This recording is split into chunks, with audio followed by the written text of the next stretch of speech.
ঘরে পিঁপড়া আসা কিসের আলামত? আমাদের অনেকের ঘরে পিঁপড়া আসে, আবার পিঁপড়া চলেও যায়, কিন্তু যখন পিঁপড়া আসে তখন আমরা একেবারে অসহ্য হয়ে যাই এবং অনেকভাবে পিঁপড়াকে আমরা দুনিয়া থেকে বিদায় করে দেই। অনেকে গরম পানি ঢেলে দিয়ে পিঁপড়াকে মেরে ফেলে, অনেকে বিভিন্ন মেডিসিন দিয়ে পিঁপড়াকে মেরে ফেলে। এই ঘরের ভিতরে পিঁপড়া আসা কিসের আলামত? পিঁপড়া যদিও ছোট্ট একটা প্রাণী, কিন্তু আল্লাহ তাআলা কিন্তু এই পিঁপড়ার ব্যাপারে একটা সূরা নাজিল করেছে, সূরাতুন নামল। নামল শব্দের অর্থ হচ্ছে পিপিলিকা। সুবহানাল্লাহ বিহামদি। আল্লাহ তাআলা পিপিলিকার নামে একটা সূরা নাজিল করে দিয়েছেন। এবং সুলাইমান আলাইহিস সালাম যখন তিনি বাচ্চা ছিলেন তখন এই পিপিলিকার একটা ঘটনা আল্লাহ কোরআনে বলে দিয়েছেন। কোরআন খুলেন 19 নম্বর পারা 17 নম্বর পৃষ্ঠার 2-3 নম্বর লাইন, সূরাতুন নামলের 18-19 নম্বর আয়াতে আল্লাহ বলছেন, হাত্তা ইদা আতাউ আলা ওয়াদিন নাম ক্বালাত নামলাতু ইয়া আইয়ুহান নামলু দুখুলু মাসাকিনাকুম লা ইয়াহতিমান্নাকুম সুলাইমান ওয়া জুনুদুহু ওয়া হুম লা ইয়াশউরুন। সুলাইমান আলাইহিস সালামকে আল্লাহ তাআলা একটা সিংহাসন দিয়েছিলেন।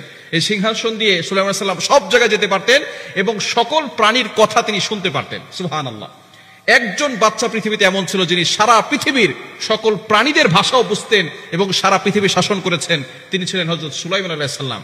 এই সুলাইমান আলাইহিস সালাম তার এই দলবল নিয়ে সেখান থেকে যাচ্ছিলেন এক রাস্তা দিয়ে। তখন যে পিপিলিকার নেত্রী ছিল তিনি একজন নারী পিপিলিকা ছিল।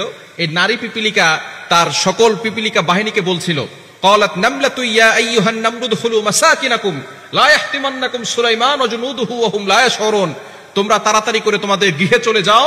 সুলাইমান আলাইহিস সালাম তার দলবল নিয়ে আসতেছে। সুলাইমান আলাইহিস সালাম তার দলবল নিয়ে আসতেছে। তাদের অজান্তেই তাদের পায়ের আঘাতে আমরা কিন্তু পিষ্ট হয়ে যেতে পারি। তাড়াতাড়ি সুলাইমান আলাইহিস সালামের দলবল আসার আগেই তোমরা তাড়াতাড়ি ভিতরে চলে যাও। সুলাইমান আলাইহিস সালাম এই কথা শুনলেন, শোনার পরে আল্লাহর শুকরিয়া আদায় করলেন আর বললেন, আল্লাহ, একজন পিপিলিকা সেও কথা বলছে, নেতৃত্ব দিচ্ছে, একজন পিপিলিকার মাথায় কতটা বুদ্ধি রয়েছে। আল্লাহর শুকরিয়া আদায় করলেন, নিয়ামতের শুকরিয়া আদায় করলেন। হযরত সুলাইমান আলাইহিস সালামের আরো একটি ঘটনা রয়েছে।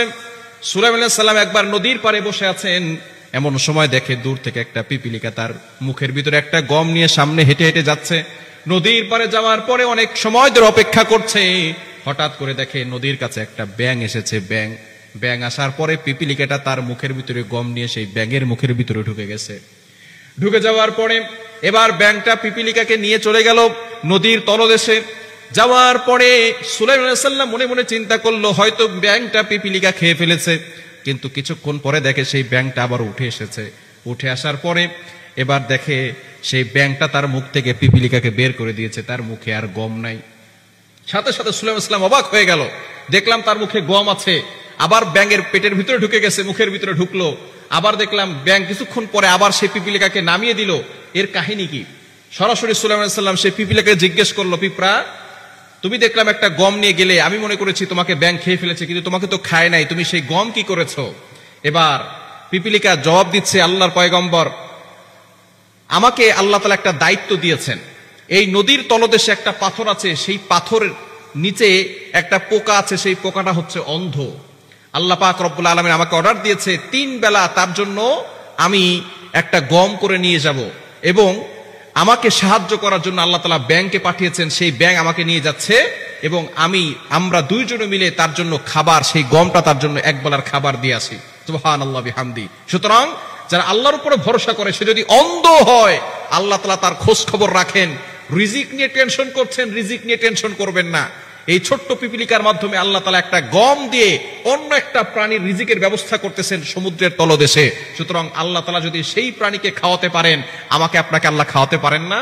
এজন্য আল্লাহর উপরে ভরসা রাখবেন। আল্লাহ নিজে বলছেন সূরাতুত তালাকের 2-3 নম্বর আয়াতে, ওয়া মান ইয়াত্তাকিল্লাহা ইয়াজআল লাহু মাখরাজা ওয়া ইয়ারযুকহু মিন হাইথু লা ইয়াহতাসিব।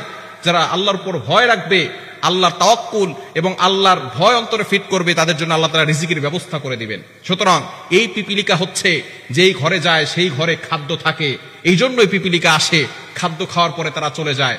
এই জন্য যেই ঘরে খাদ্য থাকে, পিপিলিকা আসা মানে হচ্ছে ওই ঘরের ভিতরে আল্লাহ পাক রব্বুল আলামিন বরকত দিবেন এবং আল্লাহ পাক রব্বুল আলামিন সেই ঘরকে ধনী বানাবেন, ঘরের মানুষকে ধনী বানাবেন। এই জন্য পিপিলিকা ওই ঘরের ভিতরে আসে। পিপিলিকা আসা এটা বরকতের লক্ষণ, এটা কিন্তু খারাপ লক্ষণ নয়। বরকত নিয়ে পিপিলিকা আসে। এই পিঁপড়াকে যদি আপনাকে ক্ষতি করে তাহলে আপনি মারতে পারবেন, যদি ক্ষতি না করে তাহলে পিপিলিকাকে আঘাত করবেন না। এটাও আল্লাহর প্রাণী। আল্লাহর কোনো প্রাণীকে ক্ষতি যদি না করে তাহলে আপনি আক্রমণ করবেন না। কিছু কিছু প্রাণী আছে যারা ক্ষতি করার আশঙ্কা থাকে, নবীজি সাল্লাল্লাহু আলাইহি ওয়াসাল্লাম তাদের ব্যাপারে আঘাত করতে বলেছেন। এছাড়া অন্য কোনো ছোট ছোট প্রাণী আছে আপনি চাইলেই তাদেরকে মারতে পারবেন না, কেন তারাও কিন্তু আল্লাহর প্রশংসা করে, আল্লাহর জিকির করে। এজন্য এ বিষয়ে সাবধান থাকবেন। পিপিলিকা আসা মানে হচ্ছে আপনার ঘরের ভিতরে বরকত আসা, আপনার ঘর আলোকিত হবে, আপনার ঘরে আল্লাহ তাআলা সম্পদ দান করবেন, আপনাকে আল্লাহ ধনী বানাবেন। এজন্য পিপিলিকা আসলে আপনি হতভম্ব হয়ে যাবেন না, আপনি আল্লাহর শুকরিয়া আদায় করবেন। আল্লাহ